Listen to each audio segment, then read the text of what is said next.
Good afternoon all.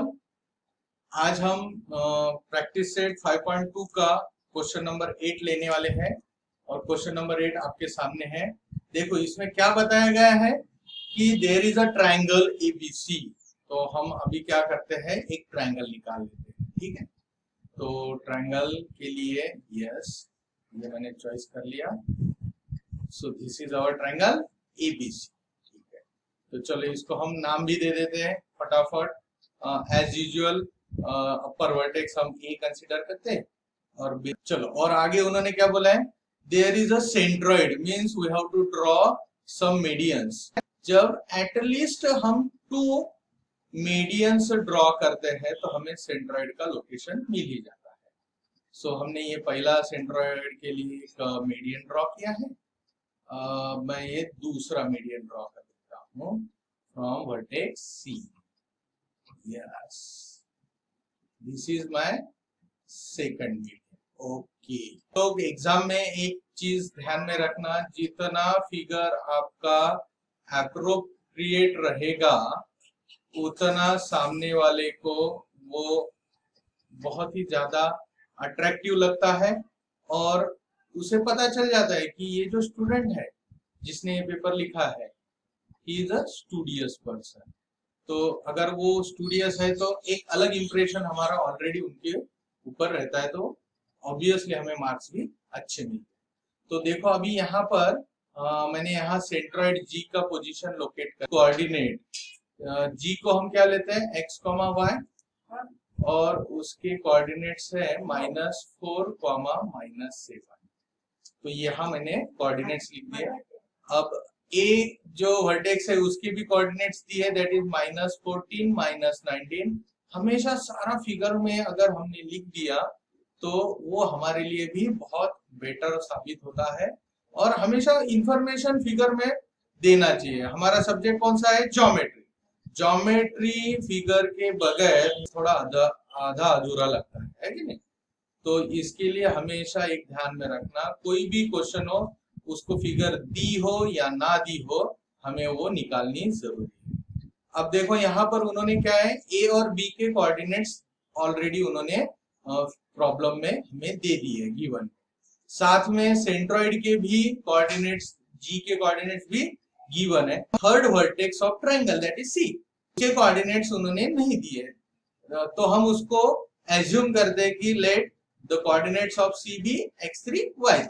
Okay, तो हमने यहाँ एजम्पशन फिगर में किया है, उस फिगर को हम यहाँ गिवन में। So given is that in triangle ABC, आप किसी तरह भी लिख सकते हैं, डायरेक्टली लेट बोल के भी लिख सकते हैं, दैट डिपेंड्स ऑन यू कि सामने वाले को पढ़ते वक्त वो अच्छा लगना चाहिए। Okay, so in triangle ABC G is the centroid. G is the centroid. Centroid with coordinates. उसके coordinates क्या है, x, y, that is equal to -4, -7। तो G का हमने एक बता दिया। फिर हमारा A वर्टेक्स की कोऑर्डिनेट्स हम यहाँ डिक्लेयर कर देते हैं, that is x1, y1, और x1, y1 का वैल्यू है -14, -19। Very good. अब हमारा रहता है सेकंड कोऑर्डिनेट बी। बी के क्या है, तो बी के कोऑर्डिनेट्स आर x2, y2, क्योंकि हमने ये सेकंड नंबर पे लिया है। ओके, तो इसके कोऑर्डिनेट्स हम लिख लेंगे 3, 5। Very good. And C is unknown, so this is x3, y3 and that we have to find it. Okay, तो ऑब्वियसली अब ये बहुत ही सिंपल सा मामला है। सेंट्रोइड आया मीन सेंट्रोइड फॉर्मूला हम यहाँ आंख बंद करके लगा सकते हैं। तो यहाँ लिख देंगे हम बाय सेंट्रोइड फॉर्मूला। तो वो सेंट्रोइड फॉर्मूला बहुत ही आसान है। तो x के लिए क्या होता है, वो x1 + x2 + x3। तो ऑल वर्टाइसेस के x कोऑर्डिनेट का एवरेज लेना है। सो x1 कितना है बेटा, पहले तो x, g का सेंट्रोइड का x कितना है वो लेफ्ट हैंड साइड में लिखेंगे, दैट इज -4। और यहाँ x1 हमें कितना है, that is x coordinate of b, plus x2 means x coordinate of b vertex, that is 3, plus x3 is unknown, तो उसको एज इट इज रखेंगे डिवाइडेड बाय 3। इस 3 को इधर ट्रांसपोज करेंगे तो ये मल्टीप्लाई हो जाएगा, -4 इंटू 3 दैट इज -12, 3 4 आर 12, तो -12, -14 plus 3, different sign, sign of bigger number, तो बिगर नंबर है 14, उसका साइन लिख दिया minus, and subtraction of the numbers, तो 14 में से 3 गए, 14 में से 3 गए, that is 11 plus x3, so -11 plus 3 is the right hand side. अब ये -11 को हम इधर नंबर की तरफ ट्रांसपोज कर देंगे, सो -12, अब -11 इधर आते ही क्या हो जाएगा, +11 इक्वल टू x3। तो इतने आसान तरीके से हमारा x3 हमारे झोली में आ गया है, -12 + 11। अगेन यहाँ पर हम जिनको साइन में कंफ्यूजन होता है उन्होंने ये फॉर्मूला ध्यान में रखना, different sign, sign of bigger number, तो बिगर नंबर 12 है, उसका साइन दे दिया, कौन है 12 और 11, उनका डिफरेंस लेंगे, डिफरेंस मतलब सब्ट्रैक्शन, सो 12 में से 11 गए, 1 बचे, तो ये हमारे हाथ में आया x3 इक्वल टू -1। तो ये बहुत ही आसान तरीके से हमें c x कोऑर्डिनेट मिल चुका है। अब y कोऑर्डिनेट के लिए हमें सेंट्रॉइड का y फॉर्मूला लगाना पड़ेगा, so y equal to average of all y coordinates, so y1 plus y2 plus y3 upon, ध्यान में रखने के लिए बहुत ही सिंपल चैप्टर है, इतना कि इसमें ज्यादा कुछ टेंशन वाली बात ही नहीं है। तो देखो यहाँ पर क्या है, y1 हमारा कितना दिया हुआ है, तो दैट इज -19, ये वर्टेक्स का y1, y2 कितना है 5 और y3 अभी फिलहाल हमें मालूम नहीं, अपॉन 3, और जो सेंट्रॉइड है g उसका y कोऑर्डिनेट हम लेफ्ट साइड में लिखेंगे, बराबर है। इससे देखो यहाँ पर सेंट्रॉइड के x और y था, एक x हमने यहाँ माइनस किया, अब y इज -7, तो यहाँ -7। अगेन सेम वे में हम इसको सिंप्लीफाई करेंगे, 3 into -7, so it is -21 equal to -19 plus 5, different sign, sign of bigger number और इन दोनों का सब्ट्रैक्शन, 19 में से 5 गए, 14 बचे, सो ये -14 आ गया प्लस y3, ये -14 फिर इधर लेफ्ट में ट्रांसपोज, सो -21 प्लस इधर जाते ही प्लस हो जाएगा +14 equal to y3, different sign, तो sign of bigger number is -21 में से 14 गए, +1 7 बचे, सो दिस इज y3। तो इस तरह से बहुत ही आसान वे में हमारा y3 भी हमें यहाँ फाइंड आउट हो चुका है। तो लास्ट में हम क्या लिखेंगे, therefore the coordinates of vertex C क्या थे, x3 y3 equal to, 3 line देना, कोऑर्डिनेट के लिए 3 लाइन देना पड़ता है, तो x का कितना आया हमारा -1, y3 का कितना आया -7, तो C वर्टेक्स के कोऑर्डिनेट बन गए हैं -1। था ये प्रॉब्लम। अब जाते हैं क्वेश्चन नंबर 9 की तरफ। अब क्वेश्चन नंबर 9 में यहाँ पर भी सेंट्रॉइड का ही फॉर्मूला है। सेंट्रॉइड का फॉर्मूला में उन्होंने क्या बोला है कि ABC, तो ट्राइंगल ABC है, उनके कोऑर्डिनेट्स दिए हैं, लेकिन इन कोऑर्डिनेट्स में कुछ कोऑर्डिनेट उन्होंने एज अ वेरिएबल रिप्रेजेंट। देखो A का x इज h, वहां पर नंबर पता है क्या, उन्होंने इसको एक वेरिएबल में एक्सप्रेस किया, जो कि हमें फाइंड करना पड़ेगा, obviously unknown thing we have to find, वही उसी को हम प्रॉब्लम सॉल्व करना कहते हैं। तो अब A में x कोऑर्डिनेट अननोन है, B में दोनों कोऑर्डिनेट्स दिए 2, 3 और C में y कोऑर्डिनेट अननोन है, बराबर। Are the coordinates of vertices of triangle whose centroid is, देखो अभी सेंट्रॉइड भी दिया है, that is g equal to कितना दिया है +1 एंड +5, ये उन्होंने सेंट्रॉइड का भी यहाँ दे चुके हैं। और उन्होंने कहा है नेक्स्ट, एक्चुअल में उनको क्या है h और k, इन दोनों की वैल्यूज उन्हें एक्सपेक्टेड है। तो अब हम क्या करते हैं, एज यूजुअल फिगर निकालना चाहिए। ये ज्योमेट्री है तो मैंने यहाँ ट्रायंगल फिगर, ऐसा जरूरी नहीं, आप कोई भी किसी भी तरह का ट्रायंगल यहाँ निकाल सकते हैं, जो आपके मन को अच्छा लगे उस ट्रायंगल को आपको यहाँ निकालना है। तो अब मैंने देखो यहाँ पर एक ट्रायंगल निकाला जिसका ए बी सी मैंने यहाँ वर्टाइसेस आपके सामने ड्रॉ किया। तो ए का कोऑर्डिनेट्स जो भी है यहाँ असाइन करो, कोऑर्डिनेट्स है h कॉमा -6 यहाँ लिख दिया। बी के कोऑर्डिनेट्स है 2,3, सी के कोऑर्डिनेट्स है -6, k। ओके, तो इन सबको हमारा जो एक्चुअल में उनको हम नाम देते हैं वो नाम भी हम यहाँ दे देंगे। चलो, तो मैं इसको x1 y1, b को हमेशा नॉर्मली मैं क्या देता हूँ x2 y2, yes x2 y2, और c को क्या देता हूँ मैं हमेशा x3 y3। ओके, अब हमारा मेन एक चीज यहाँ निकालना बाकी है, दैट इज हमें यहाँ मीडियंस निकालने। यस, तो ये एक मीडियन निकाल दिया, फिर दूसरा मीडियन निकाल देता हूं मैं। सो this is second, this is my second, ये दूसरा वाला मीडियन यहाँ निकाल देता हूं मैं।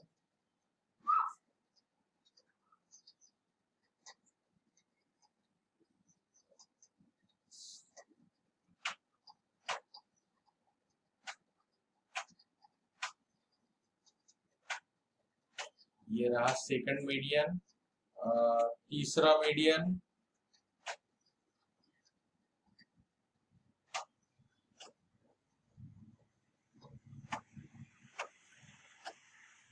Yes this is third median. तो इन सभी मीडियन का जो कोऑर्डिनेट कॉन्करेंट पॉइंट होता है वो होता है जी। तो मैं यहाँ जी निकाल दिया है, और जी के यहाँ उन्होंने कोऑर्डिनेट्स दिए 1,5, और जी को हम क्या लेते हैं x, y। ये नोटेशन जो है वो आप लोगों ने ध्यान में रखनी है। अब बहुत ही सिंपल,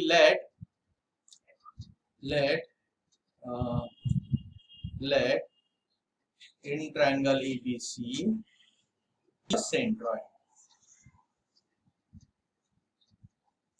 तो G हमारा सेंट्रॉइड है, और G के कोऑर्डिनेट्स यहाँ बता देंगे फिर x, y, and that is equal to x कितना है 1, फिर A के कोऑर्डिनेट्स क्या है, सो A के कोऑर्डिनेट्स हमारे x1 y1, और उसका वैल्यू है h, -6। फिर B के कोऑर्डिनेट्स क्या है x2 y2, और कोऑर्डिनेट्स है 2, 3। C के कोऑर्डिनेट्स है x3 y3, और उसके कोऑर्डिनेट्स हमें यहाँ -6 k दिए। Okay, so therefore by centroid formula, by centroid simple है, बस सेंट्रॉइड फॉर्मूला लगाना है और उसको सिंप्लीफाई करना है बाय सेंट्रॉइड फॉर्मूला। फिर हमें यहाँ पर देखो x कोऑर्डिनेट के लिए सेंट्रॉइड फॉर्मूला क्या है, x1 plus x2 plus x3 upon 3। Okay, तो वैल्यूज पुट करने हैं, x1 की वैल्यू है h, प्लस x2 की वैल्यू है 2, प्लस x3 की। तो चलो अभी यहाँ पर मैं x जो है वो g का है, मैं सेंट्रॉइड का, वो कितना है उसका वैल्यू, दैट इज 1। कितना है g का 1।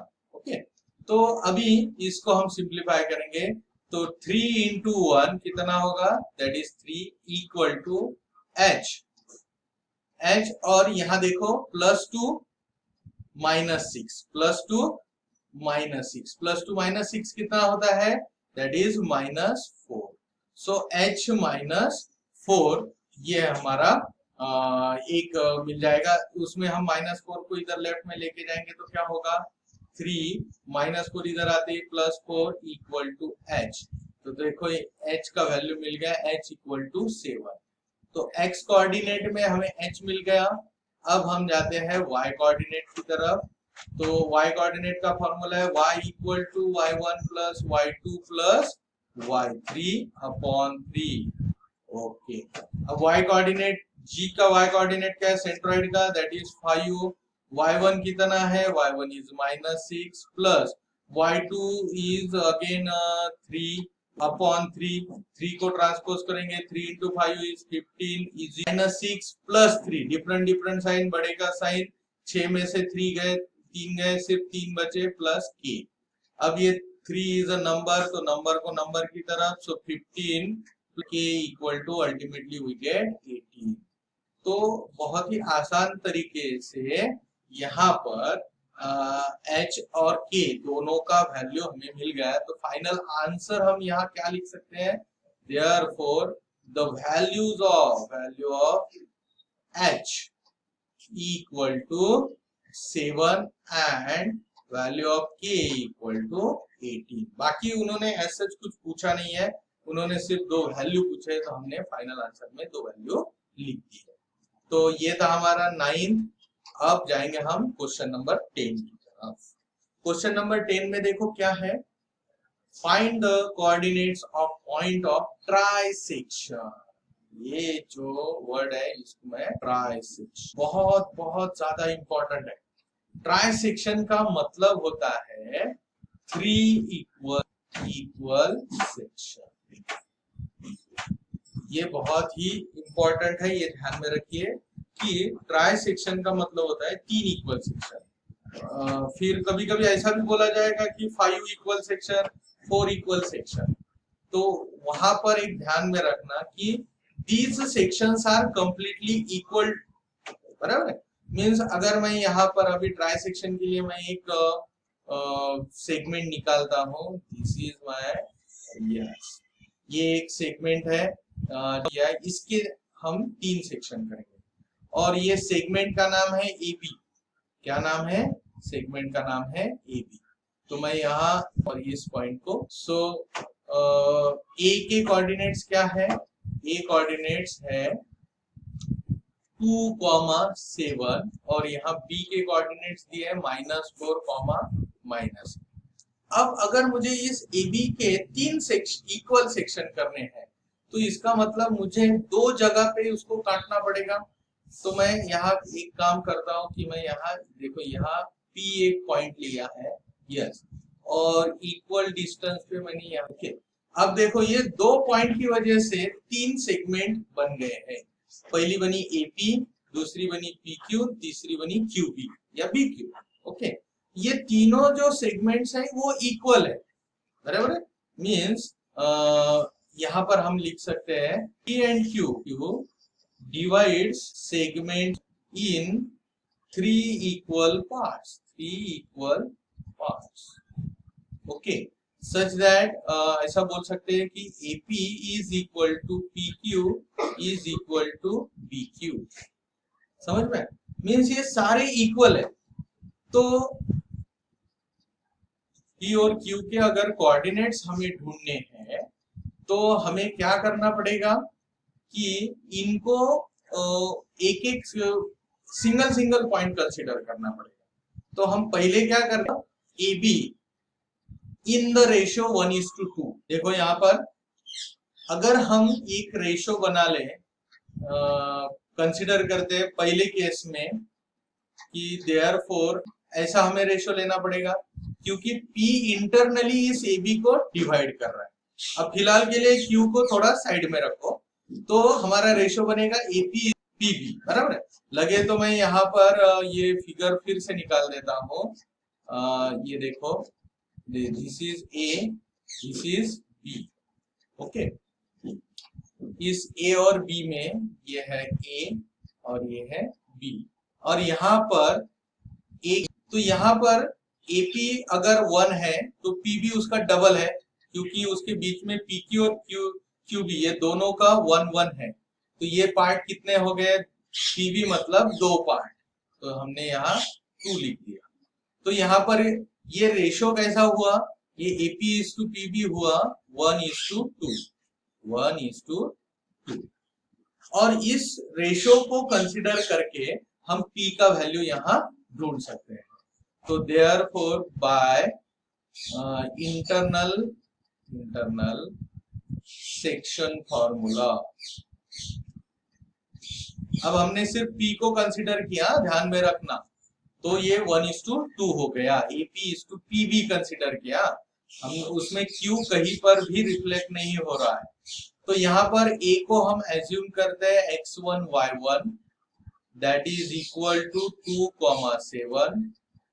फिर B को हम एज्यूम करते हैं other end that is x2 y2 that is equal to हम P है उसको हम देंगे x, y, जो ढूंढना है उसको m। फिर हमारा दूसरा इसमें सेक्शन फॉर्मूला में m:n होता है, तो वो m:n हमें मिल गया 1:2। ओके, क्योंकि ये तीनों भी इक्वल पार्ट्स है, तो 1:2। ओके, तो यहाँ पर हम फॉर्मूला लिखेंगे। So x is equal to mx2 plus nx1, ये हमारा सेक्शन फॉर्मूला है, upon m plus n। So x ढूंढने के लिए हमें यहाँ पर क्या लिखना पड़ेगा, m का value is 1 and x2 is -4, x2 is -4 plus n का value is 2, x1 is 2 upon m plus n is 1 plus 2 में 3 और -4 into 1 is -4 plus 2 into 2 is 4। So -4 plus 4 is 0 upon 3, तो हमें x का वैल्यू मिला यहाँ 0। तो p कोऑर्डिनेट का x इज 0, एक 0, कॉमा अब y ढूंढना है। तो y के लिए हमें सेक्शन फॉर्मूला का y पोर्शन लिखना पड़ेगा, that is y equal to my2 plus ny1 upon m plus n। So अब यहाँ पर y इक्वल टू m का value is 1 into y2 is -8 plus n2 and y1 is 7 upon m plus n that is 1 plus 2। तो ये मिल गया -8 plus 2 7 14 upon 1 plus 2 is 3। तो ultimately we gate -8 plus 14 में से 8 गए, कितने बचे, दैट इज +6 अपॉन 3। तो y इक्वल टू 2। तो इस तरह से हमारा पहला इस प्रॉब्लम का सेक्शन यहाँ पर मिल गया, दैट इज p कोऑर्डिनेट है, p के कोऑर्डिनेट से 0,2। अब हम जाएंगे q कोऑर्डिनेट ढूंढने के लिए। अब इसमें हमें a को कंसिडर नहीं किया तो भी चलेगा। देखो ये हमारा सेगमेंट है AB और हमारी अभी मुलाकात हो चुकी है, that is p equal to 0,2 और b कोऑर्डिनेट है दैट इज -4 -8, बराबर है, ये b कोऑर्डिनेट। और इन बिटवीन इक्वल डिस्टेंस पे यहाँ q है, तो हम बोल सकते हैं कि PQ is equal to QB, because ये इक्वल है, बराबर है। तो यहाँ पर हम section formula for mid point वो इस्तेमाल करेंगे, क्योंकि देखो अभी हम ये AP पोर्शन को अभी साइड में रख देते हैं, तो हमारा PQ और QB या BQ ये दोनों इक्वल पार्ट है, इसका मतलब Q is a mid point. Right now Q is a mid point, और मिड पॉइंट फॉर्मूला बहुत ही सिंपल होता है, उसमें एरर्स कम होते हैं। सो नाउ कंसीडरिंग ऐसा लिखना पड़ेगा, नाउ कंसीडर। किस तरह से इस प्रॉब्लम को आसान बना सकते हैं कि हमारे पास P है और B है, तो हम P भी इतना ही पोर्शन कंसीडर करते हैं और mid point. So now considering for segment PB, Q is a midpoint, Q is a midpoint. Okay, so let जो ढूंढना है हमें Q ढूंढना है, तो उसको हम x, y कंसीडर करेंगे। दिया गया है हमारे पास P को हम x1 y1 कंसीडर करते हैं, तो उसके कोऑर्डिनेट है 0,2। फिर दूसरा एंड पॉइंट है B, उसके x2 y2 कंसीडर करते हैं, और उसका कोऑर्डिनेट है माइनस। तो इस तरह से अभी therefore by mid point formula हमें क्या मिलेगा, x is equal to x2, तो यहाँ x2 कितना है -4 प्लस x1 कितना है 0/2, तो बहुत ही आसान, -4 divided by 2 is -2, so x तो यहाँ मिल गया q का, दैट इज -2।